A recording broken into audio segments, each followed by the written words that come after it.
Welcome to the Tailgate Gameday show. My name is Guy Wehman. Tony Hermann will be joining us a little bit later when we go down to the field, and then we're going to be taking a look at what's coming up on the show. We are going to be looking at the area teams, the Camdenton Lakers. We're going to be looking at the Osage Indians, Eldon Mustangs, the Versailles Tigers. And then we're also going to be looking at some of the other disciplines in sports like volleyball and softball right here at the lake. Special shout out to those down in southwestern Florida. We're talking the high schools of Venice and Lemon Bay. Venice, congratulations on being state champions for the number six state championship. Congratulations to Coach Brian Wheatley and the entire staff. Kim Pinkham, the coach of the softball team, congratulations to you. You just missed a state championship in softball. Kudos to you as well. Well, Lemon Bay High School, you're going to be with Lakewood Ranch this coming Friday. Venice, you're going to be at Armwood. So you've got a couple of great contests there that's going to be happening. Well, what we're going to do, we're going to take a pause. We're going to roll the intro, and then what we're going to do, we're going to go down to the field, and Tony and I will start the show. This is the Tailgate Game Day Show.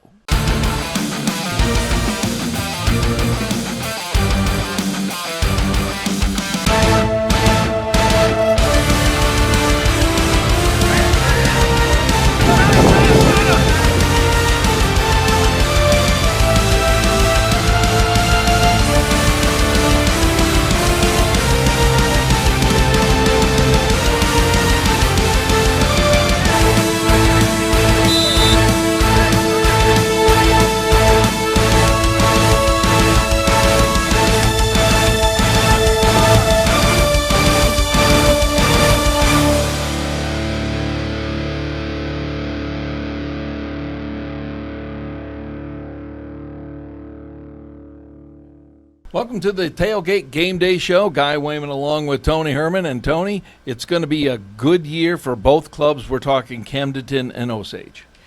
You know, both schools facing change this year. Osage, School of the Osage, they have a new quarterback coming in with the graduation of Connor Vaughn. And then, of course, in Camdenton, first time in a long time, Guy, that a head coach not named Shore will be behind the helm, and that is Parr Pitts.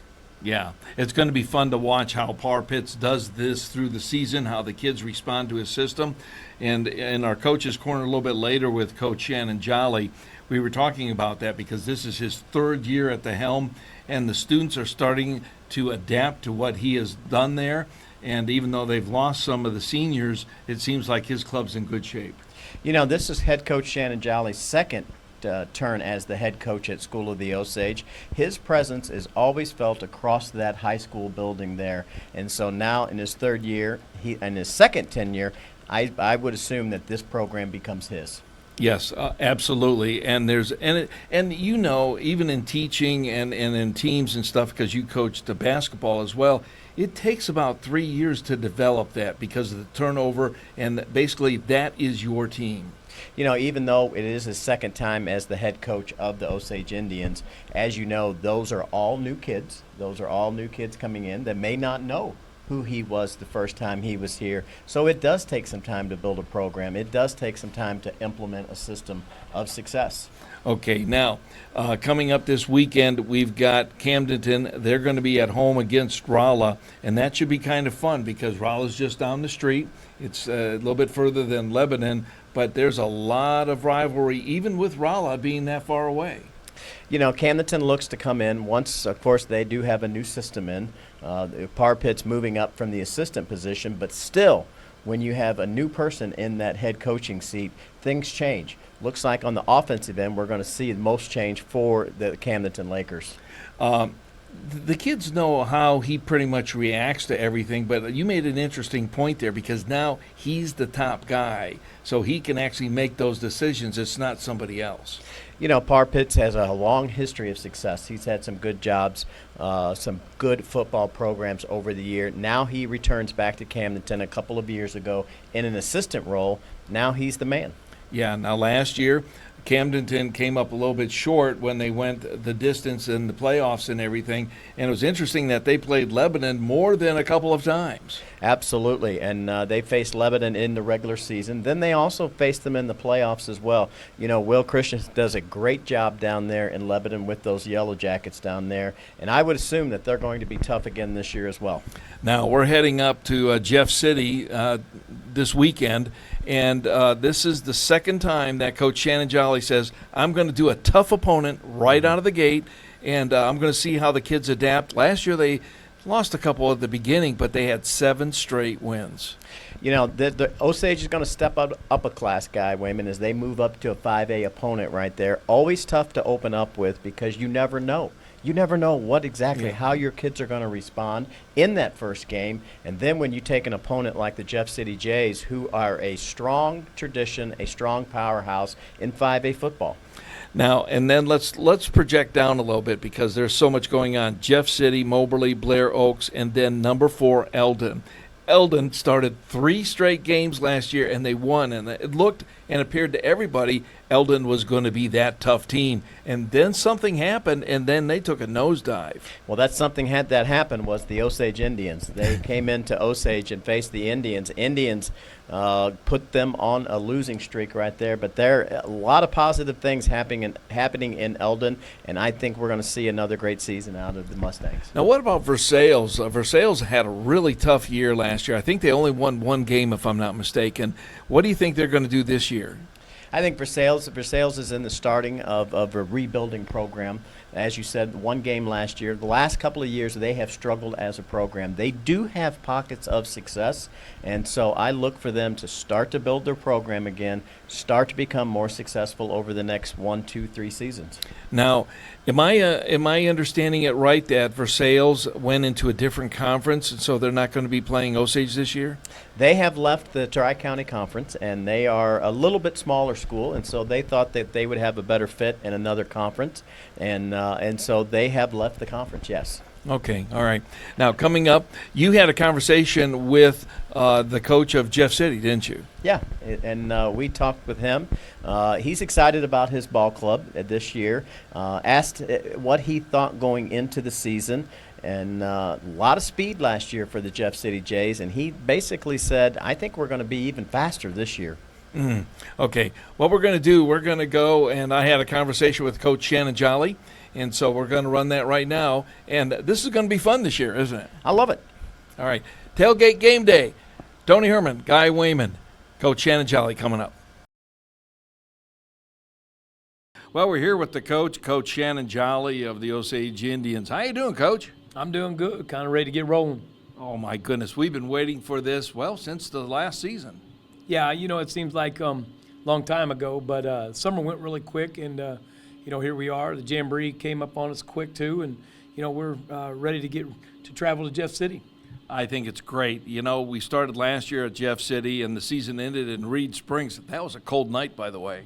Yeah, I tell everybody you work through all the heat all summer long to try to play in the cold weather. So, you know, it was kind of ironic that it was snowing. But, you know, to get a chance to play for a district championship in year 2 was pretty exciting. All right, this has been a tough week because of all of the heat and all, but you have a good way of conditioning your guys, not only physically but mentally. Yeah, I mean, it just wasn't that big a deal to us. I mean, you know, you go down to Branson, you play for 3 or 4 hours, team camp and stuff, and we talk about it. We just don't shy away from being outside. And I think it was a bigger deal to everybody else. I think if we allowed our kids to, they would have practiced at normal time and done normal things. But we want to make sure our players are safe. But the best way to make players safe is make sure they're acclimated and in shape to be out in the weather. So, you know, not as big a deal to us, but we did have to modify our schedule. Kids like a routine, and you know, once you get them in that, and they like boundaries. I mean, we go through all that psychology stuff of children and teens and all of that, but you get them in that routine, they love it. Yeah, and I mean, it's what it is. I tell people all the time, we're getting ready to play on Friday night at 8 o'clock, and it's going to be hot, and I think the things that people underestimate is like the intensity level. Yeah. Like on Friday nights, it's going to be intense, and it's going to make, you know, it's going to make that wear and tear on the kids even more. So, you know, being out in and being acclimated is a big deal. But like I said, Friday night gets real intense, and I think it's always going to be hard on the kids, especially early in the season. Okay, you're traveling up to Jeff City, and you're going to have to leave a little bit early. However, the game has been pushed back an hour, so that's probably going to help in all the preparation. Yeah, we just slid everything back for an hour. I mean, it's just simple, just to make sure. And hopefully the temperature will drop a little bit. But, again, it's the same for both sides. And we take mandatory water breaks through MSHA and some of the rules and things that they've implemented. So just not a concern. It's the same on both sides. So hopefully we've done a good job conditioning our kids, and hopefully we're mentally tough on Friday night. I was over here. I was only able to make it for one of your practices, but it seems like the kids were starting to get it together, and it looks like you're going to have a good squad this year. So what are you expecting? No, I mean, it didn't take long to watch our kids. Our kids have been awesome. I mean, this has been the most fun I've had for quite a while. And when I'm saying their attitudes are great, they've got great enthusiasm. They don't complain. I mean, I haven't heard kids complain all summer about anything. But the expectations are unique because we've got a lot of young kids up front, offensive line and defensive line wise. And just in past history, that makes it for a challenging season. This is your third year. I believe it's your third year. And so your system is in place. Now, yes, you lost some seniors and all, but at the same time, the kids know, okay, that's the system. That's what it's going to be, and they know what to expect. Yeah, and people use the word system and things. I think it's like almost they get caught up like NFL and college. I mean, my system involves being on time and, taking care of the locker room and addressing your coaches correctly and working as hard as you can and respecting your opponent, those types of things. So system-wise, football is football. There's a lot of commonalities in offense and defense, but when you talk about that and they know my system, well, my system was passed on down to me by great mentors for me, just basically how we do things. And so you're right, our kids have adopted our system, and they show up on time now, and they don't make excuses, and they trust their coaches, and it's been good. Next week, we'll get into more of Next Man Up because I want to get into that. But this week, this is your first game out of the gate, basically, okay, the first game of the season. What is your strength as far as the Indians? Is it more running? Is it more passing? Or is it defense? What do you see? Well, we might be more balanced offensively than we've been for a long time as far as passing and running, maybe being a little bit closer to 50-50 or 60-40 or whatever everybody wants to write, just because we've got a different skill set. We've got some great skilled kids, and we'll try to spread the ball out a little bit more than we have in the past, but we still have a returning sophomore that rushed for 1,300 yards last year, and we've got a lot of things. The cool part about this group is going to be able to watch them grow and see what they look like in Week 10. Last year we loved it when you had those interceptions on defense. And it's like every week there's another interception, and that defense being aggressive as it was, but able to have the keen sense and awareness to pick it off.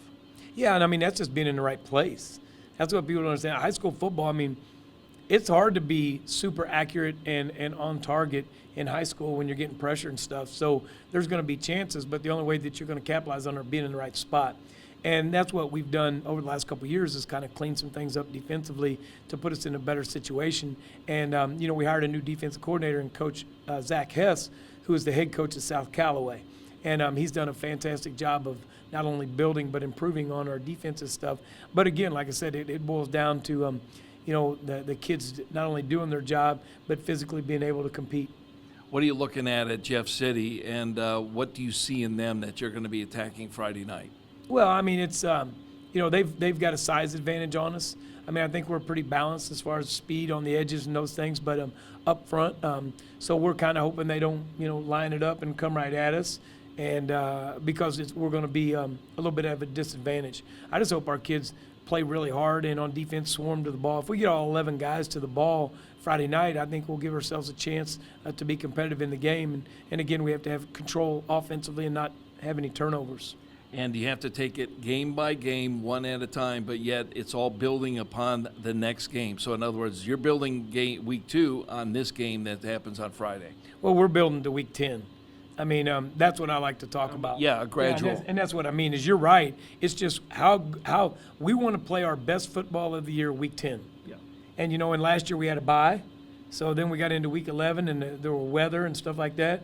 But you could argue that, week 9, we were playing really good football. To get 7 wins in a row, we steadily got better each week, and that's what we're intending to do this year. But that week 10 is such a focal point about earning another week for the season and to even get ready and get closer to next year. Any injuries? We've got one injury. We've got a young offensive lineman, a sophomore offensive lineman that is a great player, Caden Cochran, that's got a knee injury, and I think we're going to get him back in a few weeks. But it did hurt, especially with our lack of depth on the offensive line. But other than that, our kids have been very resilient, and we've been proud of that. Key players to look for. Yeah, I mean, I say this, and everybody kind of laughs. I don't know that we have any key players. I just know that you'll see, hopefully, a group of kids come together and kind of make one unit, because we don't really have any of those guys that everybody wants to talk about. We've got a bunch of guys that I like to talk about, but I'm not sure we have just 1 or 2 kids that people get excited about, maybe overhyping. All right. Hey, thanks, and good luck to you Friday. Thank you. I appreciate you guys. That's Coach Shannon Jolly here in the Coach's Corner. We'll be back. Welcome back to the Tailgate Gameday Show. Guy Wehman along with Tony Hermann. Tony, football, and it's like the glamour sport of the fall, okay? I always thought it was the money sport, but that's maybe more in college, not in high school. And you just, we were saying during the break, you actually said that football doesn't make that much money in high school and actually can lose money. Well, sometimes when you take a look at programs and you take a look at what it costs to put on a kid on the football field, it's expensive. There's a lot of reoccurring costs, from conditioning the equipment to the number of assistants, to make sure that those kids are safe and make sure that those kids are ready to perform at that level. But that's not unusual at the high school level. Most of your activities don't really break even. It's a contribution of the community. And then the boosters, so you might have your football boosters just like you would have band boosters and softball boosters and things of that. Exactly. I mean, that's why you have those programs, to help supplement some of the cost to the school district and to buy some of those extra things that programs need to be successful. Tony, this has been one hot week. I mean, there's no way around it. 100 degrees for the whole week. This has been a hot one. It is hot, and we're going to see some changes for tonight's game. And one of those changes will be, it will now be an 8 o'clock start instead of a 7 o'clock start. And I think you're going to see several water breaks in there that might interrupt the flow of the game. Now, there are certain breaks that are mandated by MSHA, and that's the Athletic Association of Missouri. And so they say you have to take that, but they, as you said, they might actually add a couple more. Yes, it just depends on what the safety of the kids and the temperatures that we have. I will tell you, moving that from 7 to 8 o'clock, I think it's going to make a big difference, because that sun will be down, and we're going to be playing just a little bit in the shade then. Okay, I asked you this earlier, and why did they not consider, maybe they did consider, moving it to Saturday when, maybe like late morning or something, when it would be maybe 20 degrees cooler altogether? I think sometimes when you take a look at game management, I think that might be a big factor into the situation, meaning we have to get officials, we have to get gate workers, we have to get those people that take care of the field. And at the same point, at 8 o'clock, they think they might be safe. All right. Now, softball's another discipline in Camdenton with Coach Tyler Dinsmore. I'll tell you what, they had a great season last year. The superintendent, Sean Kirksey, says this is a team to watch. They are. They have a very good program this season. Coach is doing a great job over there, so they are expecting good things. They are expecting success, Guy, and that's a big part of being successful in high school or college athletics. Expect to win. Expect to succeed. Osage, on the other hand, starting to rebuild their program over there. They've had some up years. They've had some down years. They've got a good coach in there now in Coach Dickerson, and she's going to build a program. All right. And then we've got Coach Austin Walker with volleyball at Camdenton. Always a perennial favorite and always a good club. You've got to enjoy high school volleyball, Guy Wehman. It's just a good, fun activity to watch. A lot of hard hitting out there. And so whether it's Camdenton or School of the Osage, Versailles, Eldon, Eldon traditionally has a very strong volleyball program and has had some Final Four success in volleyball. And so School of the Osage starting to build their program as well. All right. We've got Coach Tyler coming up with softball, and then in volleyball, Coach Austin Walker. And then following that, Rick Hasty and I, we talk about the college and the pros. We're going to be back on the other end. We'll be back. We're here with the head coach of the softball team, Tyler Dinsdale. How you doing, Tyler? I'm doing great. Yourself? All right. You had an outstanding year last year, and I don't want to say it took everybody by surprise, but in some ways it did. Yeah, we've drastically improved over the last few years. Last year was a culmination of everything that we've kind of worked for the last 2 or 3 years together. So it was our goal to be district champs and conference champs, and we put the work in, and we got those results. So that was pretty rewarding for us, and especially the girls. Okay, so you're doing softball at the same time there's volleyball, and it would be nice if you guys could pull from the other discipline to get it in yours. But Misha, they kind of say, well, no, this is the way we're doing it. Correct, and we've had that in the past. We've had a girl who's actually right now playing college softball, but she did volleyball and softball at the same time. Volleyball is her primary sport in high school. So we got her a few games, but I mean, for us right now, being able to draw from extra grad would be great.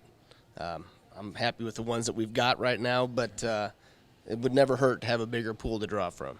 Okay, this Friday the 25th is when Misha says you can now have organized team activities that count toward the record. So next week is really going to be your first week on the court, on the field. We actually have a tournament Friday, so we just got the modification just now. Our first game is 9 o'clock. We'll play against Lebanon in the Marion C. Early tournament down in Morrisville. Due to the heat, they kind of pushed us back a little bit, but we'll play Friday, then Saturday, then we play Monday against Carthage, and then we play next week also against Parkview. Let's take advantage of that. If you can play on Friday the 25th, go for it. Yeah, that's our goal is that, and if we can do that and stay cool at the same time, then we're gonna get every opportunity that we can to go out there and play some games. How does the squad feel right now? Are they fairly loose? I know it's the beginning of the season, but sometimes when you had such a great year last year, they can kind of tighten up because of the expectations. I wouldn't say that they've tightened up. I mean, if anything, they've tightened up. They've just tightened up the loose, kind of like the loose ends that we had last year. So I feel like we're about 2 weeks ahead of where we were last year. All the girls are in there doing exactly what we want them to do. I feel that if we weren't there, we could run a practice. The girls could run the practice exactly how we want it to go, which is a stark improvement from where we were last year at this time. I think they're bought in. I think they're ready to go. I think they're really ready to be outside. The last few days we had to be indoors due to the heat. So if we can get outside and get some softball and play against somebody that's not us in practice, I think we're ready to go with that. So the girls are feeling good and ready to go. Okay, what are you looking for at the beginning of the season? At the beginning of the season, we're just trying to figure out, we've kind of got an idea in the lineup. We've got an idea where the pitching staff's going to be. Right now, we're just trying to see how that looks against live competition. So we're going to go into this tournament with a few different rosters, a few different lineups that we're going to move around, really try to find the right combination that towards the end of the year, we're walking in there with to districts and sectionals and even hopefully the state tournament with a solid lineup. Excellent. We'll catch you next week, and we'll find out what happened this weekend. Looking forward to it. Thank you very much. All right, we'll be back. Well, we're here talking with Coach Austin, and she is the head coach of the volleyball team down here at Camdenton. Hi, how are you? All right, we're getting ready for another season, and Lakers volleyball.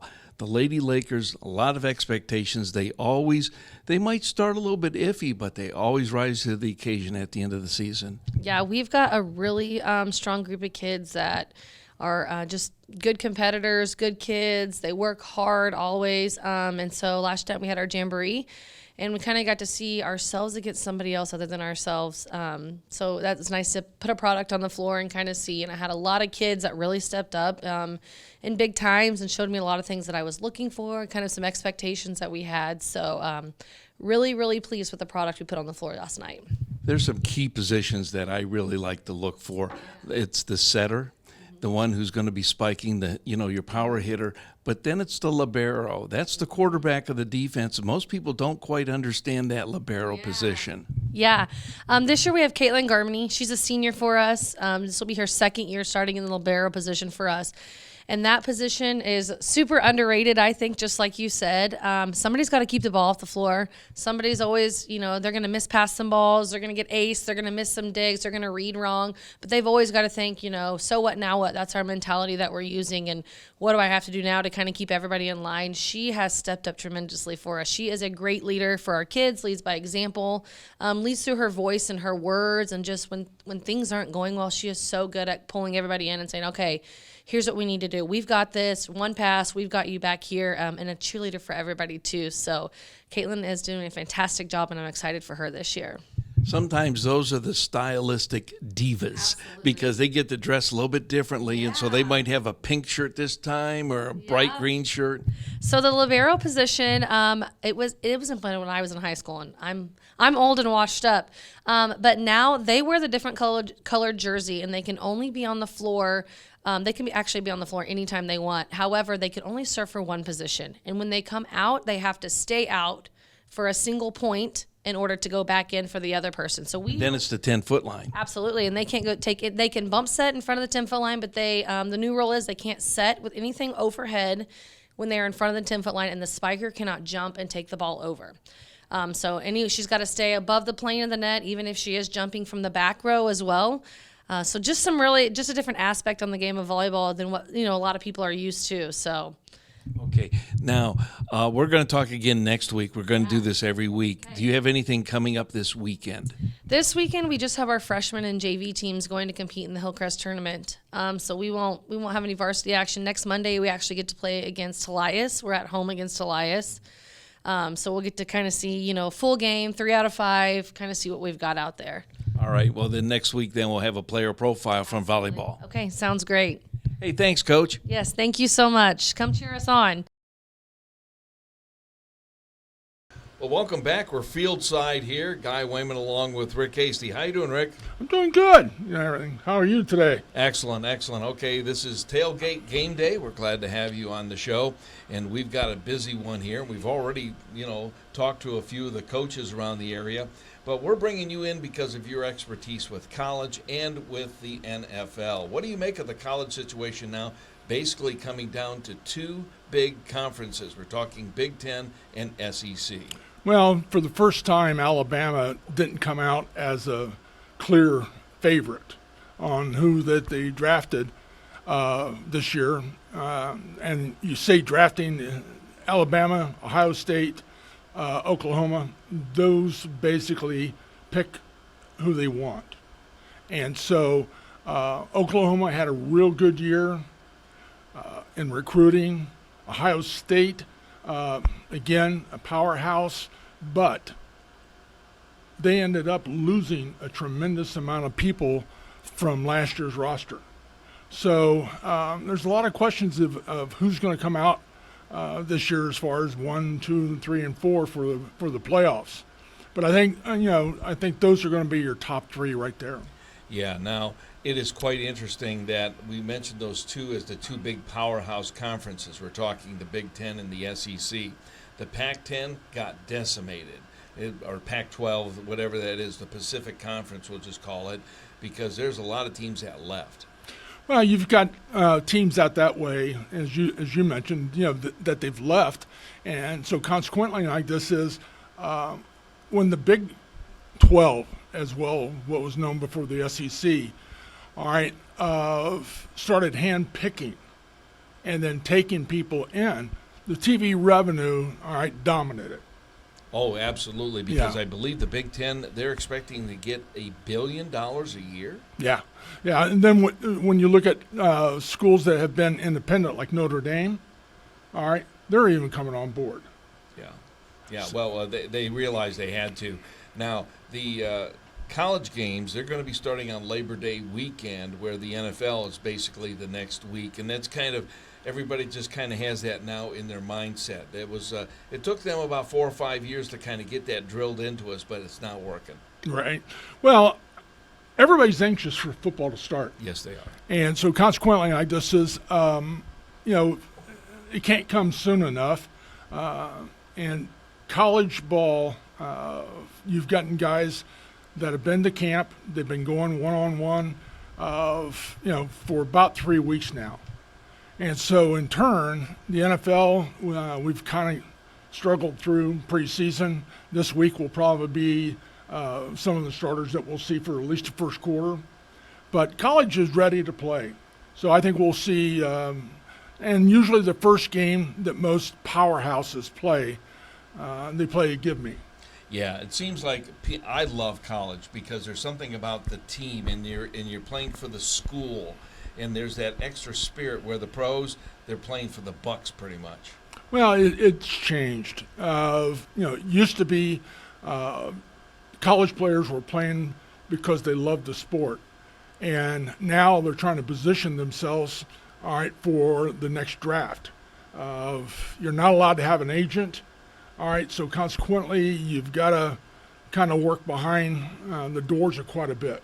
Yeah. And so college players, especially the better ones, they have a pretty good idea whether they're going to go into this year's draft or not because of what position they play and what's going to be available. And Mizzou, with Missouri here and everything, the NIL, which is that name, image, likeness thing, that is coming on board too. Well, the other thing about Mizzou has turned around to the last few years, they've had some real good draft choices. Yes.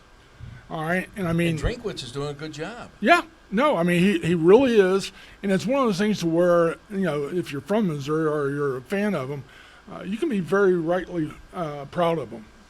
All right. Now, let's switch our tables now and go up the next notch to the NFL. Okay. We've been watching a lot of, Baker Mayfield just been named to the Tampa Bay Buccaneers as their starting quarterback. We know Patty Mahomes, he's with the Kansas City Chiefs. There are still some teams that, even though my Cleveland Browns, they just are pitiful still, they very well could be third or fourth in their division. Would you agree with that assessment? Oh, absolutely. I mean, they've got the Browns have got a great running back, all right, in Chubb, and I mean he's in probably the top 10 in running backs. They'll have to run more than what everybody would expect because they don't have the receivers that they had previously. Okay, let's start now. We've got the East Coast, and let's start with up in New England with the Patriots in that division, that Eastern Division of the AFC. What do you think about that? Well, Buffalo itself is still going to be a prime choice, but you've got New York, which is absolutely, stacked the deck.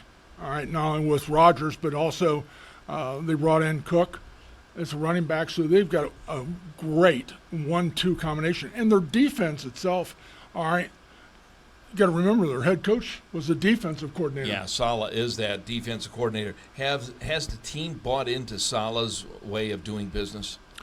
Yes. I think that and a combination, and again, this is something which everybody was waiting to see, how Rodgers would mix in.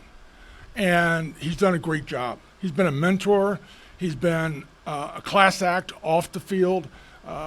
He's still Rodgers. Still has a great arm, great decision-making skills. So I think right now, with the wide receiving core that New York has, Buffalo's got to look out. So you think Buffalo could be on top and New York number 2, the Jets number 2, but let's not forget about Miami. Well, Miami itself and I is reliant, quite honestly, on Tua. If Tua can sit there and stay healthy, he's going to be the one person that's probably got the best arm and best accuracy, and he's got 2 unbelievably great wide receivers.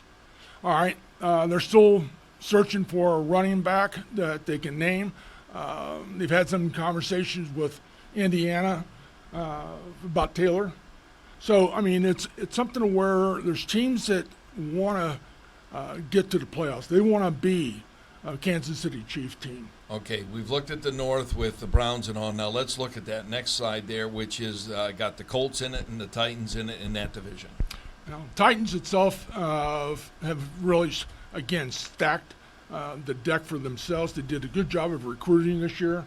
And I think that, quite honestly, the coach that's there has got the players that has bought into it. So, now they've answered one of the wide receivers. They still have Burke that has been hurt a little bit. But if he gets back, they've got a good 1-2 punch. All right. And then obviously you got the king of running backs. Derrick Henry. Yep. And that's one guy that he's a little disgruntled. He wanted to try to get out some of the money that is being flowed around, but not enough of it is for running backs this year. All right. Houston Texans in that division. Is that same division? I think it is. Yes. Yeah. Yes. Now, they're trying to get on board with this, but I think they still could be at the bottom of the division. I don't see them moving into 1 or 2. Maybe if they can get up to 3, that would be respectable for them. They're in a situation where they're rebuilding really from the ground up. And when you get a rookie quarterback that comes in, no matter how well he did in college, the pros is a completely different animal. And having played. Yes. And it's one of those things that, when you go from high school into college, the better colleges do better recruiting, and so they become a powerhouse. But when you go into the pros, you really don't have a great choice of where you're going to go. It's where you're drafted. All right. And so when you get in, you start hitting players that were all good in college.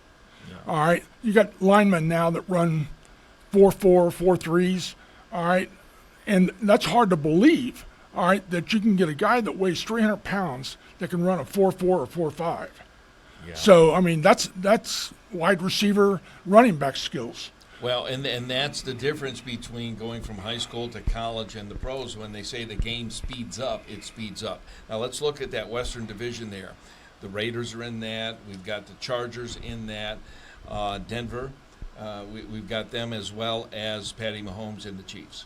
Well, the Chiefs are going to be the perennial team that's going to be there. Everybody's got to beat them, all right, kind of dethrone. They want to make a repeat. And quite honestly, with having what I figure the best quarterback playing the game, they've got a tremendous chance for it. They're going to be hurting a little bit with wide receivers. They brought Rice in to fill the void of losing Hartman. All right.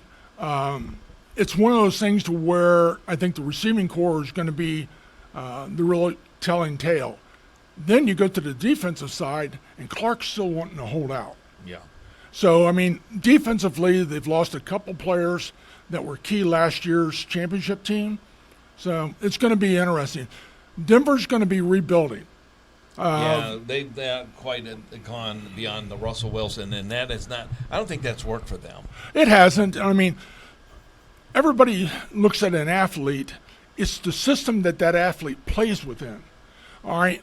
You can be the best running back. You can be the best quarterback. You can be the best receiver. If you're not running plays that are complementary to your way of playing, the way that you've played for 4 or 5 years, then in turn it's hard to adjust to it in the first year. So I think that Sean he'll retire there as a coach. I agree. Yeah. It won't be because he gets fired. It's because he decided he's going to do a great job. He did a great job in New Orleans. And so now, all right, he's got to build, and he's got to build from the ground. They've got a decent running back in Williams. He'll do well. It all depends on the system, all right, that is going to be thrown at them, whether they can move up the ladder. But you're going to see Kansas City at the top. You're going to see the teams that's like Texas, Denver at the bottom of the scale. They're going to beat some teams that they shouldn't beat. But anybody can be big on any given day. Okay, now we got to go on the NFC, and let's start at the East Coast and work west as well. So then we've got the Giants. We got Philadelphia. We've got Washington. By the way, they're thinking of changing their name back to the Redskins. That's in discussion whether they do or not, I don't know. And then the Dallas Cowboys. This is Dallas's year. They've got to prove that this is going to work with Dak Prescott. Otherwise, they've got to change gears. Well, they've made some changes, and the changes itself is that they lost their offensive coordinator. He went to San Diego. All right. He's going to complement them. That's Kellen Moore, isn't it? Right. And in turn, when you have a head coach that's focusing on calling the game, he's missing the defensive side. Yeah, he's got one of the best defensive coordinators that's in the game. and Quinn. But I think it's something to where you start talking about losing control and focusing on one element of it. He hasn't done for a while.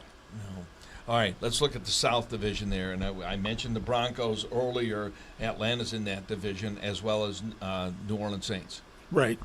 New Orleans Saints, I think, will be pretty good, although they're going to struggle for the first 4 games because they don't have a running back, all right, because of being suspended. But Williams is going to be a good fill-in. What about Carolina? What's going on with them? Carolina itself, again, it's something that you're rebuilding with a rookie quarterback, but everything that's come out of camp. Because they had the first number 1 overall. All the conversations that's come out of camp has been very, very positive. All right, they've got a good receiving core. They'll have a decent running back, and their offense or their defense, quite honestly, is pretty good. Okay, black and blue division, and you know what I'm talking about with the Minnesota Vikings and Chicago Bears and Detroit Lions. Well, I think the Lions showed that they were capable of adjusting. No, they're going to have to adjust because they're opening games against the Chiefs. Well, you know what? If you're going to beat a team, That's the one. I'd rather play the best team first. Yep. All right. Not only can I measure my team up against the best, nobody expects you to win. All right. And the thing about it is you can sneak up on them sometimes. And, Detroit right now, the head coach has done a phenomenal job. He's gotten them to buy into you get knocked down, you get back up and bite the knees. You do all the stuff that it takes to play. And I think that it's something to where, in the long run, you're going to see people get on the Detroit bandwagon. All right, and then we have the Western Division. That's got Seattle. It's got the Rams. It's got San Francisco in that one. And the Arizona Cardinals, they looked halfway decent against the Kansas City Chiefs in the preseason. I thought their defense, I thought they were running at some really good speed. Well, you can't discount the fact that, there's good players on every team. Yes. All right. And if the number 1s are playing against the number 2s, then in turn, like this is you have to sit there and expect some of the unexpected. Coaches want to find out and see what kind of players they've got. They're going to pick 3, 4, maybe 5 players out of this year's rookie selection and guys that are walk-on. They're also looking at who gets cut. So they're going to be working the waiver wire. So I think that right now, without the quarterback of their franchise coming into play, I think that it's a real good chance like this is that they stay in the cellar. I think you're going to see the Rams itself do a lot better. They got a second-year coach now that is getting more than his feet wet. Oh, yeah. All right, and they got a new quarterback that I think, quite honestly, is going to be a compliment. Well, Rick, this is going to be a fun season, and we're going to have you along for the ride for all 17, or actually 18 weeks, 17 games. Can't wait for it. I mean, you know me well enough, and I love football. And you've been waiting all summer, and you say, is it time yet? Is it time yet? It's like the little kid in the, are we there yet? Well, it's one of those things to where growing up, I was fortunate enough to have an opportunity to play at the highest level. The thing about it is that there was other sports that I was decent at, but I never could hit a curveball. All right, so football, I could just be me. Well, thanks so much, Rick, and we'll see you on Friday mornings as well on the Ozarks this morning when we do our football picks as usual. Look forward to it. I got a conference with my mother-in-law. Oh, yeah? I got to bring her into the act, and she's still a Denver fan, but it's all right. Well, we'll forgive her on that. Well, we're going to take a timeout. We're going to be back and kind of wrap things up, but this is Rick Hasty, and he used to play in the National Football League, and he lives to talk about it. I'll tell you what, that's rough. Thanks again, Rick. You're welcome. Look forward to it. We'll be back. Guy Wehman along with Tony Hermann. This is the Tailgate Gameday show. You know, Tony, we've heard from a couple of coaches in the area, and people got their tailgating, and they're all getting ready to go, and some are going to listen to it on the radio. And 93.5 Rocks, that does Camdenton, that's the Lakers, and we're going to be on 104.9 Classic Country, and it's going to be fun. Now, the traveling up to Jeff City, well, maybe not as much, because we don't know if the air conditioning's even working in the car. Well, it's, somebody should check that out before we go. But, you know, I'm expecting a great game tonight as far as the Indians and the Jeff City Jays going in. Beautiful stadium in Jeff City. They know how to win in Jeff City. A very strong tradition. It's going to be a lot for School of the Osage. But, you know, Guy, the one thing we know, whether in the sport, the activity, this is a time of question mark. Meaning, we really don't know how we're going to respond at this time. We really don't know how our kids are going to perform. And so it's going to be exciting. It's going to be fun. You know, all across the country, this is the week that high school sports start. Whether we're talking Florida, whether we're talking Missouri, Ohio, all of these states, they're saying this is the week we're starting, and this is now sanctioned by the Missouri Athletic Association because they could not have an organized game before this Friday. I mean, it's tradition. I mean, the state of Missouri does set the dates for the first practice. They do set the dates for the first contest. And so this is the first week. Everyone's going to play this week. And we're going to be there for every game so far for School of the Osage Indians. And hopefully that will take us deep into the playoffs. You know, a big part of tailgating is food.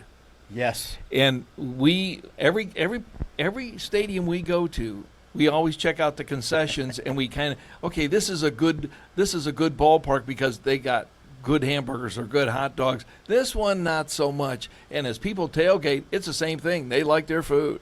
You know, it's just as we talked about a minute ago, you know, a lot of unknowns go into this week number one. But one thing that is not unknown is the quality of food that these people are going to bring to the games. And they're out there having a good time. They're out there supporting their program and doing a good job with that food that you talk about. And if you have one, invite us over. That's right. By the way, Tony likes steaks. Yes. This is the Tailgate Game Day Show. Thank you so much for joining us. We're going to try and do this every week unless we fall over dead. Well, hopefully that's not a possibility. Yeah. All right. Thank you so much. Catch you next week. Enjoy the games.